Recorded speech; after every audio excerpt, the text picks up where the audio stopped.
वर्षा शाही हमारे साथ जुड़ चुकी हैं। वर्षा, आप ग्राउंड जीरो पर भी मौजूद थी जब ये पूरा बड़ा हादसा हुआ था। वहां पर आपने क्या देखा, क्या पाया? एसआईटी की रिपोर्ट आई है और उस रिपोर्ट में भी बाबा को क्लीन चिट दे दिया गया है। आपने ग्राउंड जीरो पर क्या देखा? क्या बाबा की इसमें कोई गलती नहीं है? क्या क्लीन चिट देना बाबा को सही है?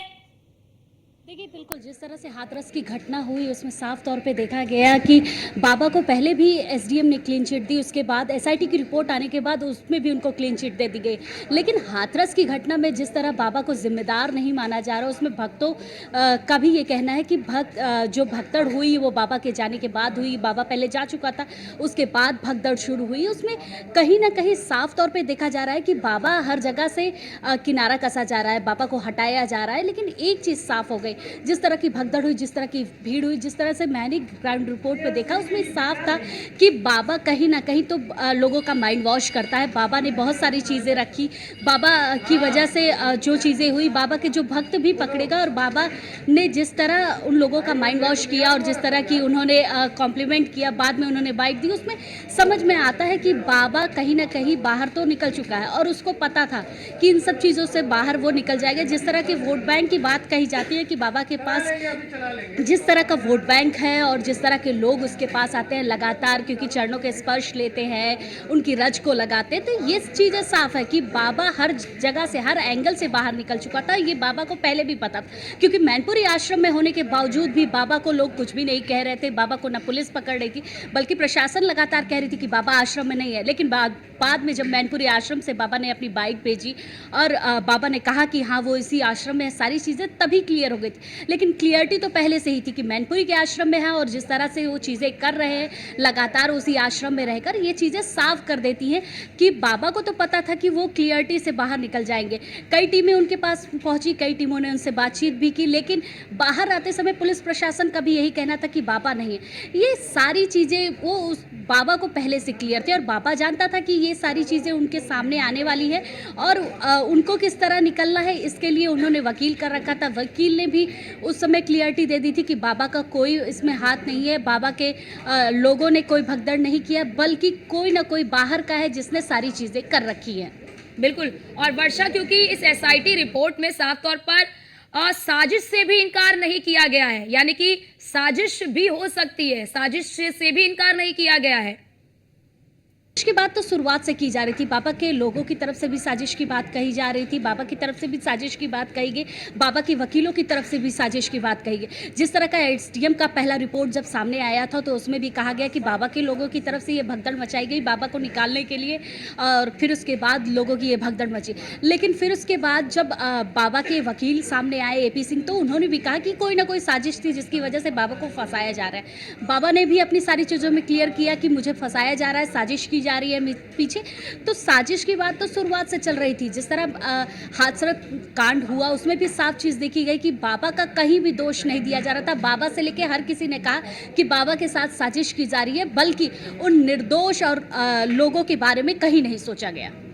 वर्षा, ठीक है, वर्षा आपको रोकना चाहते हैं क्योंकि एक बड़ी खबर आ रही है, हाथरस हादसे से ही जुड़ी ये एक बड़ी खबर आ रही है। जरा वो अपने दर्शकों को बताते चले कि बड़ी खबर। तो इसी बीच एक बड़ी खबर आ रही है, न्यूज़ वन इंडिया की खबर पर मुहर लगी है। ये बड़ी खबर आपको बता दे, न्यूज़ वन इंडिया की खबर पर मुहर लगी है। हाथरस हादसे में जिन अधिकारियों के बताए थे नाम, उन पर ही गिरी है गाज। ये बड़ी खबर आपको बता दे, सरकार ने उन अधिकारियों पर कार्रवाई की है। न्यूज़ वन इंडिया ने इन अधिकारियों के नाम पहले ही बताए थे। मामले में 6 अधिकारी निलंबित हुए हैं और न्यूज़ वन इंडिया की खबर पर ये मुहर लगी है। ये बड़ी खबर आपको बता दें, न्यूज़ वन इंडिया की खबर पर ये बड़ी मुहर लगी है। वर्षा हमारे साथ लगातार बनी हुई है। वर्षा, न्यूज़ वन इंडिया ने पहले ही इन अधिकारियों के नाम के बारे में बताया था और आज गाज भी इन्हीं अधिकारियों पर गिरी है। देखिए बिल्कुल जिस तरह की हाथरस की घटना रही है उसमें लेकर पहले क्लियरिटी हो चुकी थी हम लोगों की तरफ से कि हाँ ज़रूर इन्हीं अधिकारियों पर गाज गिर सकती है, क्योंकि जिस तरह की सुरक्षा व्यवस्था का इंतजाम किया जाता है, वहाँ पर भीड़ को संभाला जाता है, वो पुलिस प्रशासन की तरफ से कहीं नहीं देखा गया। उसके साथ ही ये सात तरफ से पल्ला झाड़ दिया गया कि बाबा के प्रशासन के लोग, बाबा के ब्लैक कमांडो, बाबा के पिंक कमांडो, इन्हीं लोग ये सुरक्षा व्यवस्था देखेंगे। ये चीज़ें कहीं ना कहीं क्लियरिटी पहले ही कर रही थी कि शायद जो नीचे लेवल के ऑफिसर हैं, जो सारी चीज़ें हैं, उन लोगों की जिस तरह की सुरक्षा व्यवस्था दी जाती है, जिस तरह से पूरी परमिशन ली जाती है, उस पर साफ हो चुका था कि इन्हीं लोगों के ऊपर गाज गिरने वाली है। क्योंकि एसआईटी की रिपोर्ट जब सामने आई तो उसमें क्लियरिटी कर दिया गया कि इन 6 ऑफिसर को निलंबित किया जाएगा। उसके साथ ही साथ ये देखा जाएगा कि आखिर एसआईटी किस तरह से जांच पड़ताल कर रही है। अभी भी एसआईटी उन घरों पर जा रही है, उनके लोगों से पूछताछ कर रही है कि किस तरह का माहौल था, क्या चीज़ें थी। लेकिन ये क्लियरिटी पहले से हो चुकी थी कि आखिर में उन्हीं ऑफिसरों पे गाज गिरेगी जो इस हाथरस मामले में उस जगह पर तैनाती में थे। बिल्कुल बिल्कुल वर्षा, और देखिए न्यूज़ वन इंडिया ने सबसे पहले इस खबर को ब्रेक किया। न्यूज़ वन इंडिया ने सबसे पहले ये खबर दर्शकों तक पहुंचाई थी और उसके बाद न्यूज़ वन इंडिया ने ये भी जानकारी दी कि आखिरकार किसकी गलती है। पीयूष भी लगातार हमारे साथ बने हुए हैं। पीयूष, देखिए न्यूज़ वन इंडिया ने सबसे पहले इस खबर को जो है वो भी उन्होंने हमने सही खबर जो है वो दिखाई थी। आपके पास पीयूष आएंगे, लेकिन प्रशांत कौशिक भी हमारे साथ हाथरस से जुड़ चुके हैं। प्रशांत, न्यूज़ वन इंडिया ने सबसे पहले इस खबर को ब्रेक किया था, चाहे वो हाथरस हादसे से जुड़ी खबर हो या फिर इन अधिकारियों के नाम को लेकर न्यूज़ वन इंडिया की खबर पर ये मुहर भी लगी है। जैसा कि मैं आपको बता दूं कि हाथरस हादसे में एसआईटी टीम जब जांच कर रही थी तो 125 लोगों की जांच में यहाँ जो पूरी की गई, एसआईटी टीम द्वारा बयान दर्ज किए गए। वहीं दूसरी ओर अगर बात करें तो न्यूज़ वन इंडिया ने इस खबर पर मोहर पहले ही लगा दी है और इसमें कार्रवाई करते हुए एसआईटी की टीम ने जो जांच की उस पे जांच रिपोर्ट पे कार्रवाई करते हुए शासन द्वारा लगभग 6 अधिकारियों को निलंबित किया गया है, जिसमें एसडीएम सिकंदर राव, सीओ सिकंदर राव, चौकी इंचार्ज, थाना अध्यक्ष समेत तहसीलदार समेत 6 लोग हैं जिनको जो है सस्पेंड यहाँ किया गया है। और कहीं ना कहीं ये जांच में बाबा को अलग निकाल कर रख दिया है। इसमें जांच में बाबा को दोषी नहीं ठहरा रहे हैं, तो जो अधिकारी हैं उनको सस्पेंड करके यहाँ से अभी इसमें जो एसआईटी की रिपोर्ट पर कार्रवाई की गई है। जी प्रशांत, जरा ये बताइए कि अभी तो 6 अधिकारियों को निलंबित किया है, ये जो गाज है वो अभी और भी आगे भी गिरेगी? अभी और भी अधिकारियों के नाम इसमें शामिल है जिन पर गाज गिर सकती है? जी बिल्कुल, जैसा कि आपको बता दूं कि अब इसमें एसआईटी जांच कर रही है और दूसरी ओर न्यायिक टीम भी अपना जांच में लगी हुई है और न्यायिक टीम द्वारा भी कई अधिकारियों के बयान लिए गए थे। तो कहीं ना कहीं निश्चित तौर पर इस मामले में बड़े अधिकारियों पर भी गाज गिरना संभव देखा जा सकता है।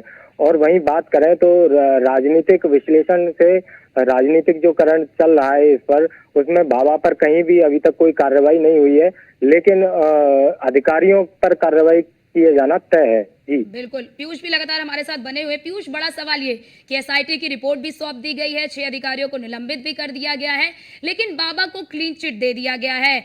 ऐसे में क्योंकि बड़ा सवाल यही उठता है कि जिस व्यक्ति के आह्वान पर इतनी बड़ी संख्या में लोग जुट जाते हैं, क्या उस व्यक्ति की 1% भी जिम्मेदारी नहीं बनती है? और बड़ा सवाल इससे ये भी कि शासन, प्रशासन, राजनेताओं से लेकर हर कोई जो है वो बाबा पर बोलने के लिए तैयार नहीं है, बाबा को दोषी मानने के लिए तैयार नहीं है। इस देश में कई घटनाएं हुई, लेकिन सबसे बड़ी बात है कि हाथरस मामले की अगर हम बात करें तो इस बात से भी इनकार नहीं किया जा सकता है कि जो बाबा है वो इतना मजबूत है। खासतौर पर राजनीतिक लिहाज से अगर हम बात करें, तमाम पार्टियों के नेताओं के साथ बाबा की तस्वीरें भी आपने देखी, या ये कह सकते हैं कि तमाम जो नेता हैं वो सत्संग में भी गए थे बाबा के। इसके अलावा कई जो पार्टियों के प्रमुख नेता हैं वो खुलकर बाबा के खिलाफ नहीं बोल रहे हैं, चाहे वो सत्ता पक्ष के नेता हो, चाहे वो विपक्ष के नेता हो। तो इस बात से भी क्या बाबा पर इसलिए भी उंगली उठ रही है कि क्या बाबा को यह जानकारी नहीं थी कि जितने लोगों के लिए हम आयोजन करा रहे हैं उससे अधिक लोग आ जाएंगे? जो आयोजन करता है उन्होंने बाबा को यह जानकारी नहीं दी थी। और क्या 100% में से 1% भी बाबा की जिम्मेदारी नहीं बनती है कि वो कम से कम मीडिया के समक्ष वो आए, लेकिन क्या पुलिस प्रशासन के समक्ष वो जाकर अपना बयान दर्ज नहीं करा सकते कि मेरा इसमें कोई दोष नहीं है? लेकिन जिस तरीके से पुलिस प्रशासन का जांच कर रही है। इसके अलावा दिल्ली के लिहाज से अगर हम बात करें, क्योंकि हाथरस का मामला चूंकि वहां पर जांच हो रही है, लेकिन दिल्ली में भी कई जगहों पर इसे उठाया जा रहा है इस मामले को। सबसे बड़ी बात है कि ये पूरा मामला सुप्रीम कोर्ट में भी उठाया गया है और आज ही इस पूरे मामले में सुनवाई हुई है। हालांकि लंबी ये सुनवाई नहीं चली, चूंकि जो याचिका है वो हाथरस का जो मामला हुआ, घटना हुई थी, उसके बाद ही ये याचिका डाली गई थी। उसके बाद आज इस पूरे मामले पर थोड़ी देर के लिए सुनवाई हुई, जब सुप्रीम कोर्ट के जो वरिष्ठ वकील हैं विशाल तिवारी, उन्होंने कहा कि इस पूरे मामले में सुनवाई होनी चाहिए, इसे सूचीबद्ध करना चाहिए। इस पूरे मामले पर सीजीआई ने सीधे तौर पे कहा कि मामला गंभीर है और हम इसे 12 जुलाई के लिए सूचीबद्ध करते हैं। और इस पूरे मामले में अगर हम बात करें तो क्या जिक्र किया गया है, 2005 के बाद जितनी भी घटनाएं इस तरीके की हुई हैं उत्तर प्रदेश में, उसके बारे में जिक्र किया गया है। तो सबकी निगाहें इस बात पर भी टिकी हुई है कि जब 12 जुलाई को इस पूरे मामले में सुनवाई होगी, चूंकि उत्तर प्रदेश सरकार से भी स्टेटस रिपोर्ट मांगने की बात जो है वो याचिका में कहा गया है, तो उत्तर प्रदेश सरकार की ओर से क्या कुछ स्टेटस रिपोर्ट दिया जाता है और क्या इस स्टेटस रिपोर्ट में भी बाबा को एक तरीके से क्लीन चिट दी जाती है या बाबा का नाम भी इसमें शामिल किया जाता है, यह भी देखने वाली बात होगी। क्योंकि जिस तरीके से इस याचिका में यह कहा गया है कि सुप्रीम कोर्ट के जो पूर्व न्यायाधीश हैं उनकी निगरानी में जांच कराया जाए, और सबसे बड़ी बात है कि दिल्ली के लिहाज से अगर हम बात करें तो जो सुप्रीम कोर्ट के दूसरे वकील हैं एपी सिंह, जो कि बाबा के भी वकील हैं, वो परसों मीडिया के सामने आते हैं और उनका बयान बदला बदला नजर आता है।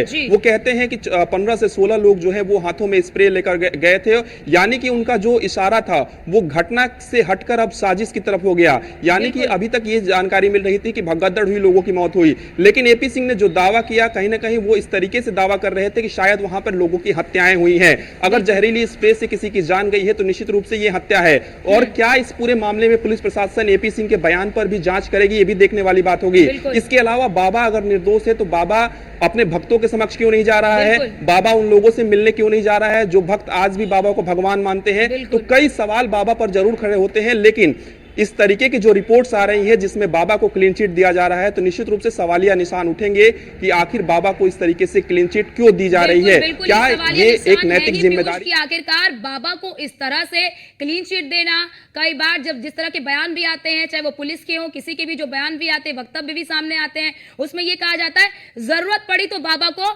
बुलाया जा सकता है। प्रशांत, आपके पास आना चाहूंगी। पीयूष ने जिक्र किया कि जो साकार नारायण साकार हरि के बाबा के जो कह लीजिए कि वकील हैं, वो साजिश की ओर इशारा कर रहे हैं।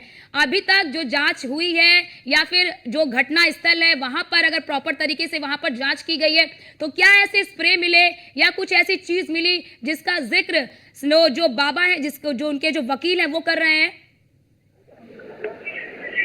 जी, निश्चित तौर पर मैं आपको बताना चाहूंगा कि जिस तरीके से जो सूर्यपाल के वकील हैं एपी सिंह, उन द्वारा जो दलील दी गई थी, जो बयान दिया गया था कि जिसमें बताया गया कि लोगों के ऊपर स्प्रे छिड़क कर उनको बेहोश किया गया या फिर उनके मौत की नींद सुला दी गई, ऐसा यहाँ एसआईटी की टीम जो है और कई जो न्यायिक टीम है उन सब ने भी जांच की। काफी सारे अधिकारी यहाँ उपस्थित थे, उन सब ने भी जांच की। उसके बाद में यहाँ ऐसा कोई मैटर नहीं दिखा जिससे जो है कोई ना जो पोस्टमार्टम रिपोर्ट है ना वो कह रही है कि इसमें कोई विसरा प्रिजर्व नहीं हुआ है। तो कहीं ना कहीं ये मामला एक वकील द्वारा बनाई गई एक जिस तरीके से साजिश कहेंगे या बाबा द्वारा रचा गया एक पोपगंडा कहेंगे, जो जिस तरीके से लोगों को गुमराह कर रहा है कि अभी जो पुलिस द्वारा एसआईटी टीम द्वारा जो जांच की गई है उसमें 6 लोगों को, अभी 6 जो अधिकारी हैं उन पर गाजगिरी है, निलंबित किया गया है। तो कहीं ना कहीं बाबा इस मामले में वकील के द्वारा जो सामने आया है मीडिया के, तो उस तरीके से गुमराह कर रहे हैं। बताइए कि इस एसआईटी की जो रिपोर्ट है, इस रिपोर्ट को तैयार करने में कई लोगों के बयान भी लिए गए हैं, तो इसमें कितने बयान जो है वो पीड़ित के हैं जो इस हादसे का शिकार हुए हैं, और कितने जो है वो प्रत्यक्षदर्शी के हैं, कितने अधिकारियों के हैं?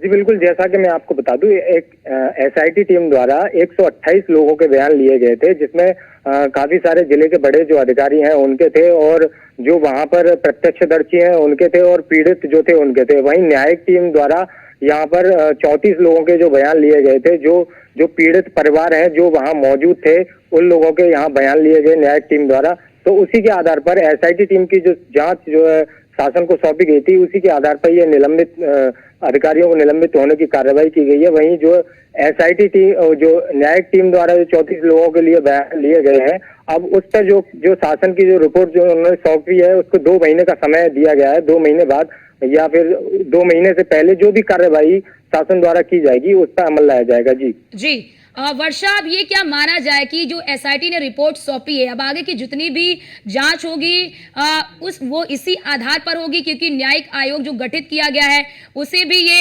एसआईटी की रिपोर्ट सौंपी गई है। देखिए, बिल्कुल जिस तरह से एसआईटी की रिपोर्ट, एसडीएम की रिपोर्ट दोनों सामने आई है, उसमें साफ तौर पे है कि अब जो न्यायिक आयोग जो गठन हुआ है वो जो रिपोर्ट सामने रखेंगे वो इन्हीं आधार पर की जाएगी। लगातार पूछताछ की जा रही है लोगों का। देखिए, क्योंकि एसआईटी की रिपोर्ट का आधार भी बड़ा स्पष्ट था कि किस तरह से आयोजन समिति ने जाँच पड़ताल की कि नहीं, और कितनी भीड़ आनी थी, क्या तैयारी थी, ये सारी चीज़ें आयोजन समिति को बतानी होती है, क्योंकि जब कोई परमिशन ली जाती है। लेकिन इन सब चीज़ों पर कहीं ना कहीं काम नहीं किया गया, जिसकी वजह से हाथरस की घटना हुई है। लेकिन ये सारी चीजों का पड़ताल जब एसआईटी रिपोर्ट में देखा गया कि क्या क्या आधार बनाया गया, तो उस आधार में ये नोटेड था कि आयोजन समिति ने कहीं भी परमिशन लेने से पहले वो चीजें नहीं दिखाई है। जैसे जांच पड़ताल की जाती है, ग्राउंड पे जाकर देखा जाता है कि क्या स्थान है, क्या चीजें हैं, कैसे उस स्थान पे लोगों की भीड़ आ सकती है, वो सारी चीजें। ठीक है वर्षा, एसके भी हमारे साथ जुड़ चुके हैं। एसके, ये जो एसआईटी की रिपोर्ट आई है, इसके मुख्य बिंदु क्या है और क्या महत्वपूर्ण बिंदु इसमें शामिल है, जरा वो बताइए। बिल्कुल, अगर हम इस एसआईटी रिपोर्ट को देखें तो इसके अंदर मुख्य बिंदुओं पर बात करेंगे तो करीब 125 लोगों से एसआईटी ने बात की, जिसमें आयोजनकर्ता भी शामिल थे, जो गिरफ्तार सेवादार हैं वो भी शामिल हैं, आम लोग भी शामिल हैं, प्रत्यक्षदर्शी शामिल हैं, जो अस्पताल में घायल भर्ती थे वो भी शामिल है, पीड़ित परिवार जिन्होंने अपनों को खोया है वो लोग भी शामिल है। तो इतने लोगों से, प्रशासन के अधिकारियों से एसआईटी ने बात की थी और उसके बाद ये रिपोर्ट उत्तर प्रदेश गृह विभाग को दी गई है, जिसके बाद मुख्यमंत्री के निर्देश पर 6 अधिकारी सस्पेंड हुए हैं। अगर इसके मुख्य बिंदुओं को देखें तो एक बात, जो आयोजनकर्ता थे उनको एसआईटी ने दोषी माना है और साथ ही साथ जो परमिशन देने वाले अधिकारी थे, जो स्थानीय प्रशासन था, उसको भी एसआईटी ने दोषी माना है। क्योंकि इसमें 2 चीजें एसआईटी ने अपनी रिपोर्ट में दर्शाई है। पहली चीज तो ये है कि एसआईटी ने कहा कि जो भी तथ्य दिए गए थे परमिशन लेने के समय, वो तथ्य छिपाए गए थे, ये नहीं बताया गया था कि इतनी बड़ी संख्या में लोग आएंगे। दूसरी चीज ये थी कि जो परमिशन जब पा ली गई, परमिशन पाने के बाद जो नियम और शर्तें परमिशन देते समय एसडीएम की तरफ से आयोजनकर्ताओं को दी गई थी, उन नियम शर्तों का भी पालन किया गया। तीसरी चीज एसआईटी ने कही है कि जो जब पुलिस मौके पर पहुंची थी, जब उसने इतनी संख्या में भीड़ देखी तो उसने मौके पर चीजों को व्यवस्थित करने की कोशिश की थी। हालांकि पूरे मामले को लेकर आयोजनकर्ताओं ने पुलिस के साथ बदसलूकी की, उनको मौके पर निरीक्षण भी नहीं करने दिया, जिससे कि वो सही संख्या का आकलन नहीं लगा सके।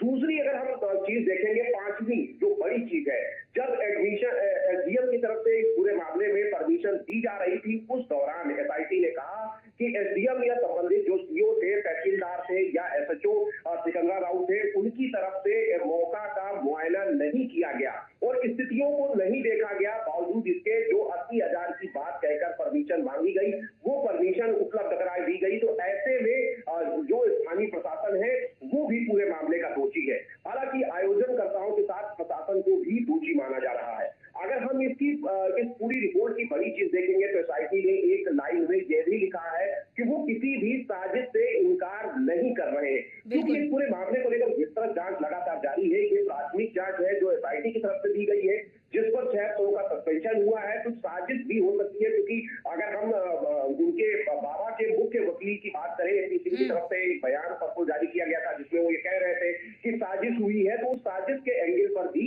न्यायिक आयोग जांच करेगा। दूसरी बड़ी चीज ये देखें कि जो व्यवस्थाएं मौके पर की गई थी आयोजकों की तरफ से, वो व्यवस्थाएं पूरी तरीके से सुचारू नहीं थी, या हम कहें कि पूरी तरीके से पर्याप्त नहीं थी, जो कि एसआईटी अपनी रिपोर्ट में कह रही है। लेकिन इस रिपोर्ट में खास बात यह है कि सेवादारों का नाम है, आयोजकों का नाम है, लेकिन बाबा विश्वहरि भोलेनाथ का नाम इससे गायब है, क्योंकि उनको लेकर सीधे तौर पर एसआईटी ने कोई टिप्पणी अपनी पूरी रिपोर्ट में कहीं भी नहीं की है। आयोजकों को तो जरूर दोषी माना, स्थानीय प्रशासन को दोषी माना, अव्यवस्थाओं को दोषी माना, भीड़ जो एक्सपेक्टेड था उससे ज्यादा आ गई, ये सारी चीजें जरूर एसआईटी ने, क्योंकि बीते दिन ही एक जानकारी निकलकर सामने आ रही थी, क्योंकि न्यायिक आयोग जो है वो हाथरस पहुंची थी और वहां पर पीड़ितों का बयान भी सामने आया था, जिसमें ये बताया गया था कि बाबा ने ही मंच से चरण रज लेने का ऐलान किया था कि चरण रज लीजिए, जिसकी वजह से लोग भागे और इस तरह का वहां पर माहौल हुआ और इतना बड़ा हादसा हो गया, जिसके बाद यह भी बयान आया था कि जरूरत पड़ेगी तो बाबा को बुलाया जाएगा।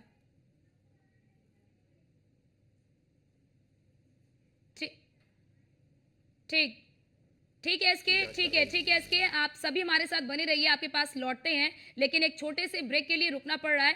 ब्रेक के बाद फौरन हाजिर होते हैं। तो फिलहाल रुकते छोटे से ब्रेक के लिए फौरन हाजिर होते हैं। आप देखते रहिए न्यूज़ वन इंडिया।